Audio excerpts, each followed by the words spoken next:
পাকুন্দিয়ায় আওয়ামী লীগ নেতার দখলে থাকা ৬২% জমি উদ্ধার। কিশোরগঞ্জের পাকুন্দিয়া আওয়ামী লীগ নেতার দখলে থাকা জমি উদ্ধার করেছে উপজেলা প্রশাসন। গেল সোমবার ৬ জানুয়ারি দুপুর 12:30টার দিকে উপজেলার নারান্দি ইউনিয়নের জামতলা বাজার ও পোড়াবাড়িয়া গ্রামে পোড়াবাড়িয়া মৌজায় উদ্ধার অভিযান পরিচালনা করেন পাকুন্দিয়া উপজেলা সহকারী কমিশনার ভূমি মোহাম্মদ মামুন সরকার। অভিযানে ৬২% জমি উদ্ধার করা হয়। অভিযুক্ত মোহাম্মদ আলাউদ্দিন নারান্দি ইউনিয়নের ১ নং ওয়ার্ডের আওয়ামী লীগের সভাপতি। জানা গেছে, ক্ষমতার প্রভাব দেখিয়ে গত কয়েক বছর আগে আলাউদ্দিন তার ভাতিজা কাজল মিয়ার সম্পত্তি দখল করে দোকান ও বাড়িঘর নির্মাণ করেছিল। এ ব্যাপারে স্থানীয়ভাবে সমাধানের চেষ্টা করেও কোনো কাজ হয়নি। পরবর্তীতে কাজল মিয়া ২০১৫ সালের আদালতের আশ্রয় নিয়ে বাটোয়ারা মামলা করেন। দীর্ঘ আইনি লড়াই শেষে গত বছরের ৮ই অক্টোবর জেলা জজ আদালতের সহকারী জজ মোজাম্মেল হক কাজল মিয়ার পক্ষে রায় ঘোষণা করেন।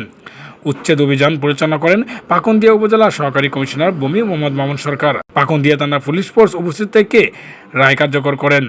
এ বিষয়ে পাকুন্দিয়া উপজেলা সহকারী কমিশনার ভূমি মোহাম্মদ মামুন সরকার বলেন, আদালতের রায় অনুযায়ী জমি উদ্ধার করে বুঝিয়ে দেওয়া হয়। এখানে বাদী এবং বিবাদী উভয়ের মধ্যে দীর্ঘদিন ধরেই জমি জমা সাধারণত বিরোধ ছিল। এখানে বাড়ি ছিল, তারপর বাজারে দোকান ছিল। তো আপনারা দেখেছেন যে এই দীর্ঘদিন মামলা জারি থাকার পর সদ্যই এই মামলাটি নিষ্পত্তি হয়েছে এবং বাদীপক্ষ এই মামলায় রায় পেয়েছে। উভয় পক্ষকে পূর্বে নোটিশ করা হয়েছে।